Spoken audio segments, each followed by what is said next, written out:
Hey, what you just heard is a leader ripping into some fat soldiers. But looking at the picture, those guys don't even look fat. There was credible information out there that states that Abbey gate was going to get hit. And this is the day before the attacks. And he goes, tell him to leave that gate immediately and find another gate to come to, because there's very credible reporting that we're going to get hit there. We knew it was going to happen. If you're looking to join the Navy, I'm a Navy vet. Here's some advice that I can give you. First and foremost, the Puerto Ricans and the Dominicans, they do not like each other. So when he's talking about a melting pot and the military, it's not the racism that divides us, it's the racism that unites us, he is 100% accurate. Now, let me say this.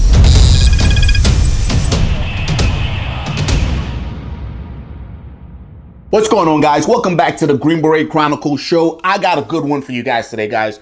We're going to start the show off by discussing the withdrawal out of Afghanistan, the death of those 13 service members. Word on the street is the leadership knew what was going on. They had intelligence saying that that gate was going to be attacked. I got a clip that I'm going to react to, and then I'll give you guys my 2 cents. All right. And then we got a clip here that lays out military culture in a nutshell. If you're thinking about joining the military, make sure you watch this segment, right? Make sure you watch that clip, because everything that I could think of, that clip has it, guys. And then calling all leaders, all right? I got a clip that I'm going to show to you guys that I want all the leaders to comment in the section below, right? I want the CEOs. I want the Army leaders. I want the parents. I want to get you guys' thoughts on this specific clip, all right? And then we're going to end it with John Shrek McPhee talking about bin Laden. Is he still around? Right? What really happened in Pakistan during that raid? He has some thoughts about it. I have some thoughts about it. And I'm sure you guys have some thoughts about it, right? Guys, if this is your first time watching me, my name is Jay Dorleus, retired U.S. Army Green Beret. The intent behind this channel is to coach, teach, and mentor the next generation of warfighters. So if you get anything out of this, like, subscribe, and share the video, all right? With all that said, guys, let's get into the first one. I've moved through this world with a mission, in silence, in chaos. I've worn the uniform, carried the weight, and crossed borders most people only hear about when things go bad. Now, I move through these same streets with a new mission, to find the best damn coffee on earth and tell the stories no one else will. From the highlands of Colombia to the alley roasters of Tehran, from the back streets of Port-au-Prince to the hills of Vietnam. From the dust of Afghanistan to the shadows of somewhere I can't even name yet. This isn't a travel show. It's not a coffee review. It's an operation. My name is Jay Dorleus, ex-Green Beret and founder of Dark Arts Coffee. And this is the Field Guide. The place most won't go, the beans most don't know, and the dark truth brewed in every mug.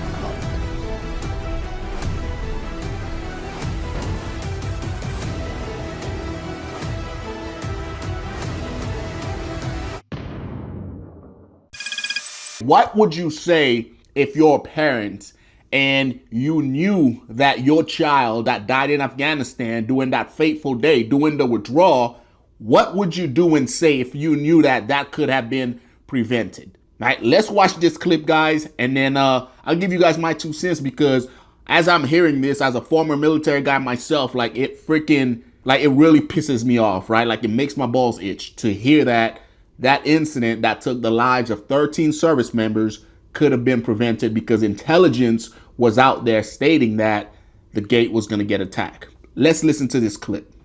The really disturbing thing to me is, I mean, one of the most disturbing things is we knew that gate was going to get hit. We absolutely knew. And I can, show you receipts for how we knew. We had 3 terps that really helped us out when we were in Afghanistan. There was 2 brothers and a cousin. And one of the brothers, we were able to get over on a special immigrant visa years and years ago. He lives in Virginia. And we were able to get his cousin about 2 years before the pullout over. And then the last brother, we were in the process of his special immigrant visa getting approved. The only thing left he had to do was go to the embassy in Kabul. He said in this video, we knew If we knew this was going to happen, what should happen to the intel analysts that received this information, processed it, and knew that the gate was going to get hit? Yet those 13 service members were there anyways. What should happen to those guys? Because at the end of the day, guys, those 13 service members died. No one got fired. No one got reprimanded. And that was it. Like, what should happen? Let's keep listening. The risk of these green on blue attacks from nefarious individuals who are just, pretending to be our friends, basically. So we have these massive databases with all of their names, all of their information, all of their biometric information in there.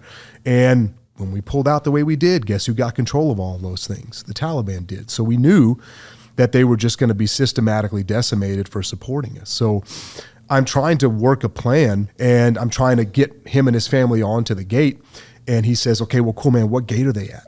And I tell him, and this is the day before the attacks. And he goes, tell him to leave that gate immediately and find another gate to come to, because there's very credible reporting that we're going to get hit there.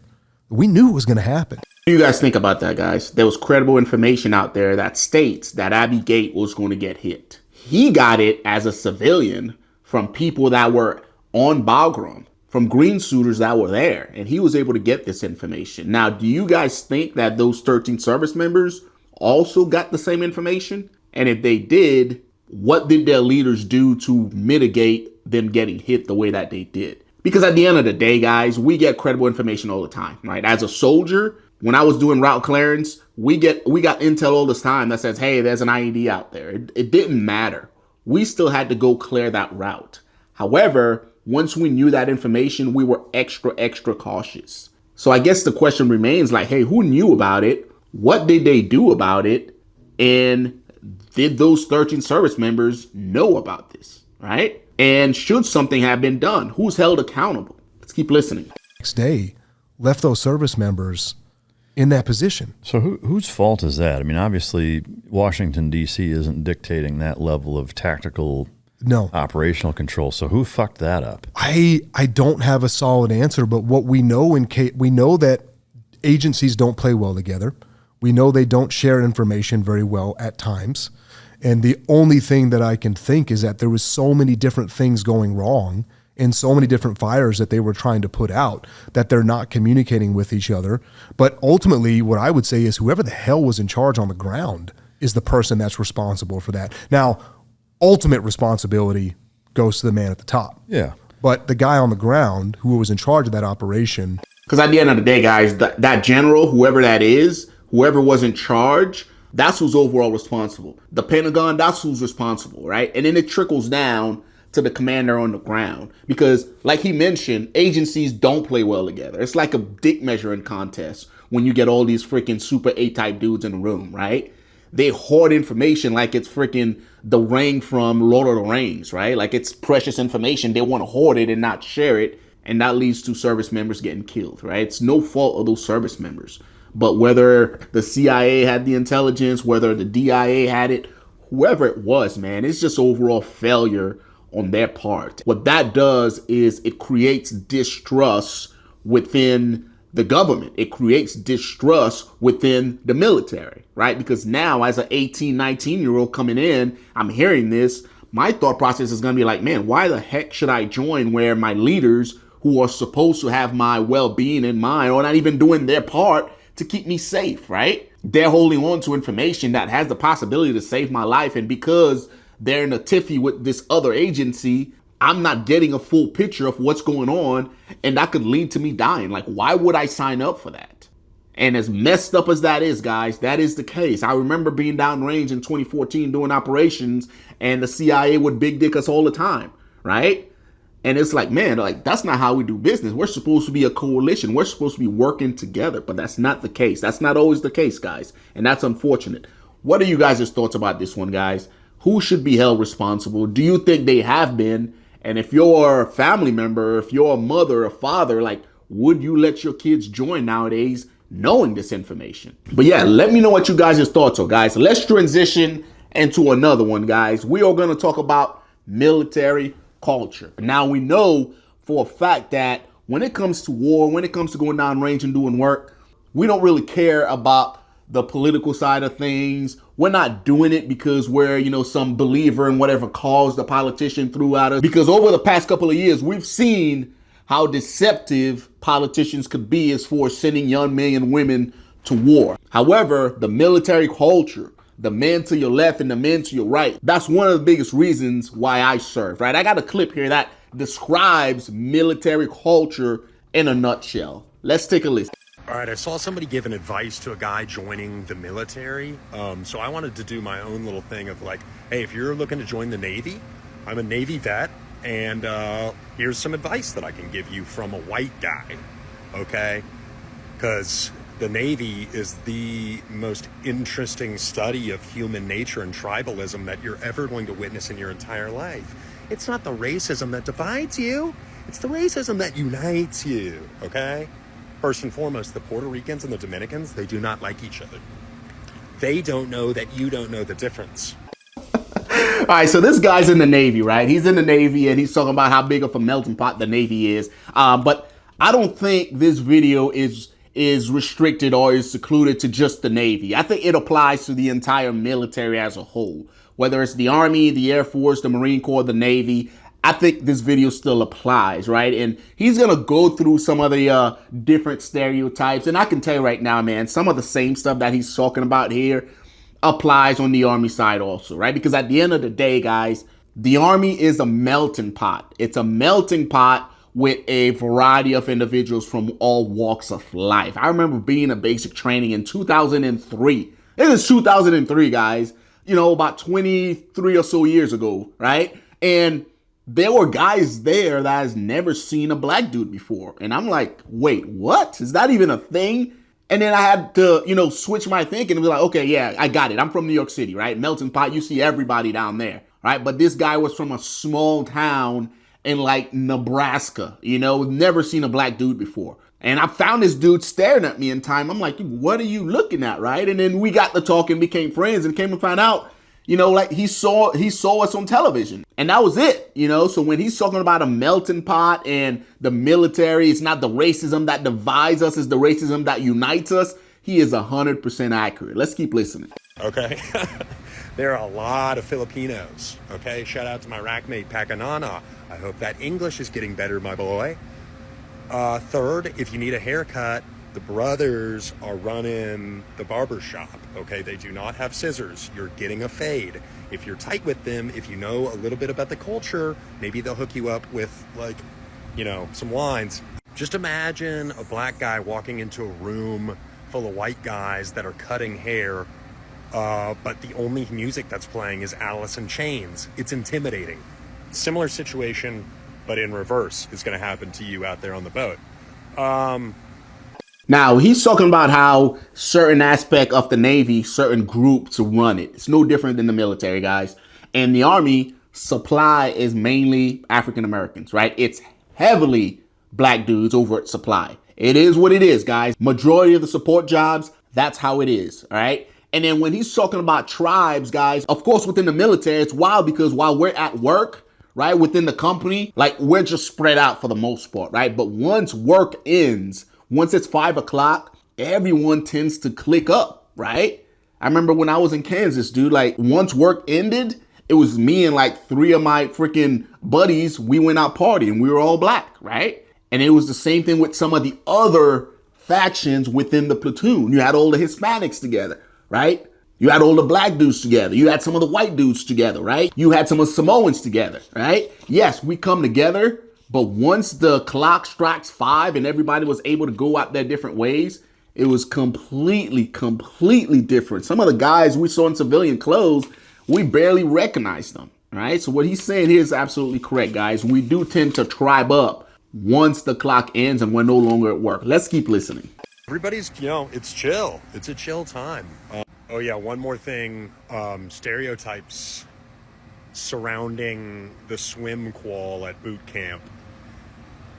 They're spot on. It's not the white guys that have to retake the test. But everyone laughs. And that's why there's a pool. That's why we practice. So.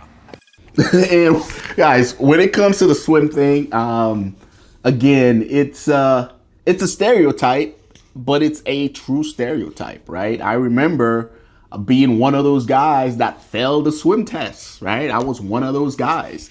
Because leading up to that point, growing up in New York City, I never needed a reason to swim. I didn't have a pool. I didn't have access to one. And I remember, back at Fort Riley, Kansas, we would go to the pool to do drown proofing.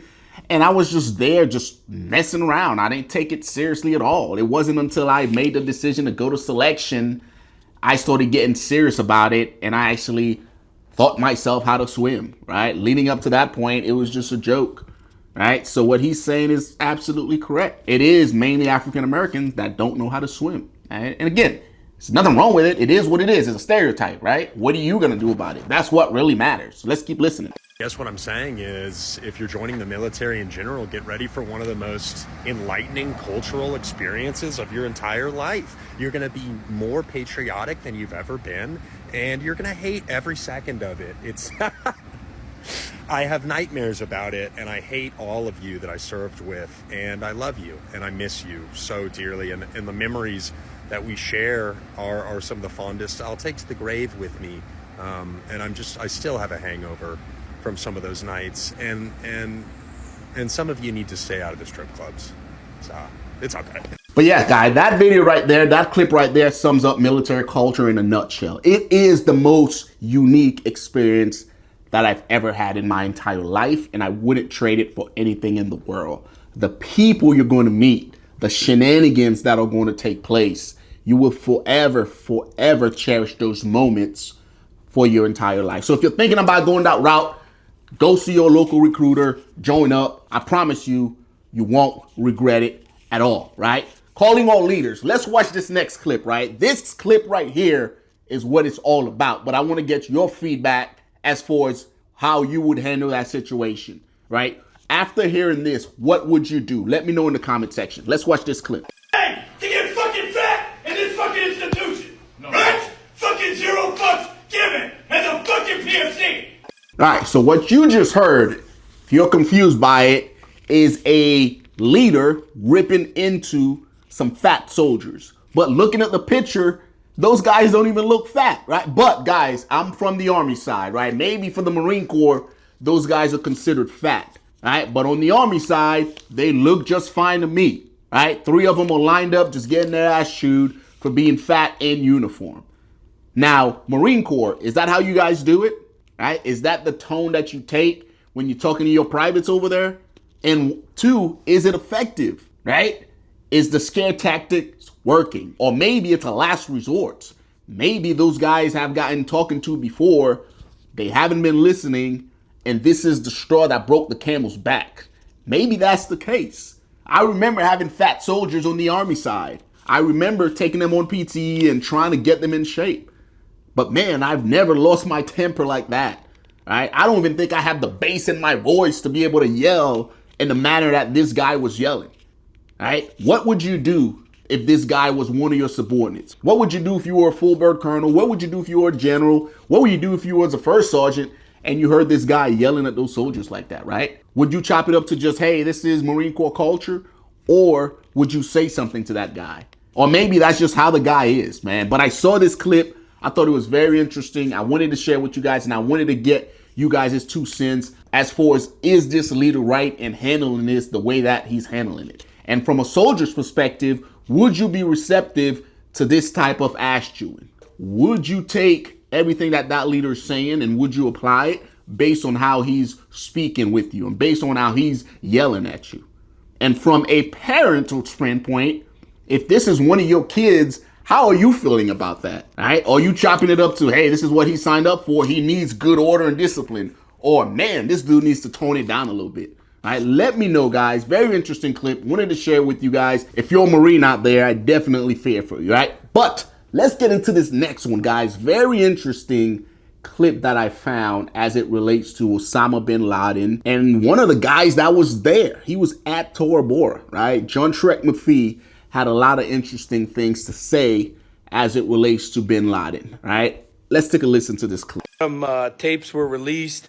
A phone call was released that says, you know, Iran has been holding bin Laden for us, right, at the request of the agency. So I've heard this rumor before. I've heard that after Tora Bora, once the unit had Osama bin Laden dead to rights, a helicopter came in, exfilled him, and took him to Iran, where Soleimani, the guy that Trump recently killed a few years ago, was told by the agency to essentially hide Osama bin Laden. I've heard this rumor before. Here's my 2 cents. I know a little bit about a little bit. I retired in 11. This was kind of, the undertow where I worked. I would say this. The unit turned down the mission because they weren't given all the intel. So maybe. And I've also heard this one, guys. There was a lot of rumors flying around because one of the things that here at Fort Bragg, when I heard about this mission that essentially killed Osama bin Laden, I was going through the Q course when that happened. And one of the things I remember vividly saying was, oh, wait, like, why did Delta Force get the mission? Like, those type of operations, it goes to them. They're the best of the best. They're the best there is when it comes to Tier 1 activities. So why didn't they get the mission? And to hear that they actually were called upon and they denied it, what does that tell you?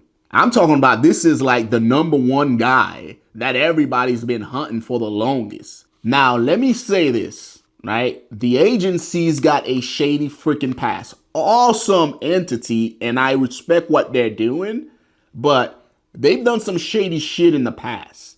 And if the unit is saying, nah, man, like, something doesn't smell right, and they turn the mission down, that right there should tell you there was something going on that they didn't feel comfortable with, right? Because there's no way they would turn down the mission to go get the #1 guy responsible for what took place during 9/11. No way, unless there's something else going on. Let's keep listening. When the unit looked at what the agency had, they realized this is bullshit. The SEALs, just happy to get the big mission. Yeah, we'll go kill this fucker. They're saying the guy that took the blood was a double agent, and the blood was actually bin Laden's blood from Iran that was like, oh, it's positive, he's there, and they killed a decoy. What do you guys just thought? Do you guys think that it was a decoy that was killed? Or do you think it was actually him? Now, in listening to this, the initial response to a lot of the people that heard this, there was a lot of shock and disbelief. They couldn't believe what John Shrek McPhee was saying. They was like, no way. The country would never deceive us like that. The CIA would never do that. You're lying. But man, he has no reason to lie. This dude was on the ground, right? This dude was at Tora Bora when they almost had bin Laden. And he witnessed the helicopter come in and exfilled him, essentially, right? Now, there's a lot of theories going around as it relates to what actually took place, right? Of course, there's the Iran theory that I talked about, where I stated that bin Laden was in Iran being held for political leverage later on down the road, right? And there's also the CIA theory where others say that bin Laden was a U.S. intelligence asset, often under the alias of Tim Osman. And of course, there's the body double theory that we just talked about, all right? There's another clip of John McPhee that I want to show you guys. Take a listen. I'm going to tell you this. If they kill the decoy, they have no idea. I get it, the SEALs, right? When you go through BUDS, it makes you a strategic world expert. So you should be talking about the world and security matters on the news. I realize swimming and being in cold water in Hell Week, that's what it qualifies you to be, right?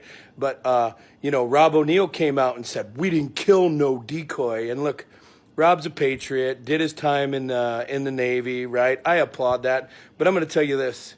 You kill who they tell you to kill. Unless you're unless BUDS qualifies you as a DNA expert, you have no idea. And why would you give a fuck? You know what I mean? Like, if someone said, hey, you killed a decoy, and I've been like, fuck if I know. Dude standing there, look good, fuck it. I fucking shoot you. All right, John is a fucking character. But yes, if they did go in and they killed a decoy, how would they have known, right? You float through that room, there's a dude there. You put some rounds in them, you keep clearing. And once you're done, you take whatever samples you need to take, and then you leave, right? You're not there testing blood and making sure it's the right guy. You take whatever they tell you to take, and you take it to a lab and you give it to those individuals. If it is a decoy, would those individuals come back to you and tell you, hey, you shot a decoy? No, they don't owe you that explanation, right? We all have a part to play. You go kill whoever they tell you to go kill. And once you bring back the biometrics, they take it, they analyze it. If something's fucked up, they're not coming back and telling you, the assaulters, what just took place as far as what they found.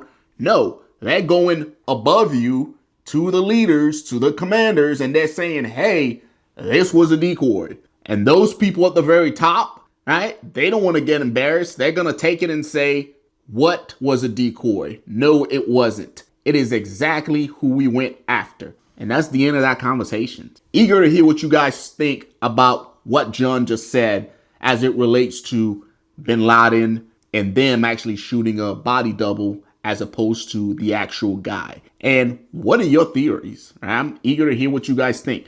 But this concludes it for the Green Beret Chronicles show episode today, guys. I appreciate you guys tuning in. If you get any value out of this, like, subscribe, greenberetchronicles.com. If you need to jump on the phone with me for a consultation, guys, check out the merch shop, greenberetchronicles.com/shop. And of course, Dark Arts Coffee. Grab you a bag. 10% of everything you buy goes to the Dark Arts Coffee Foundation to help homeless vets.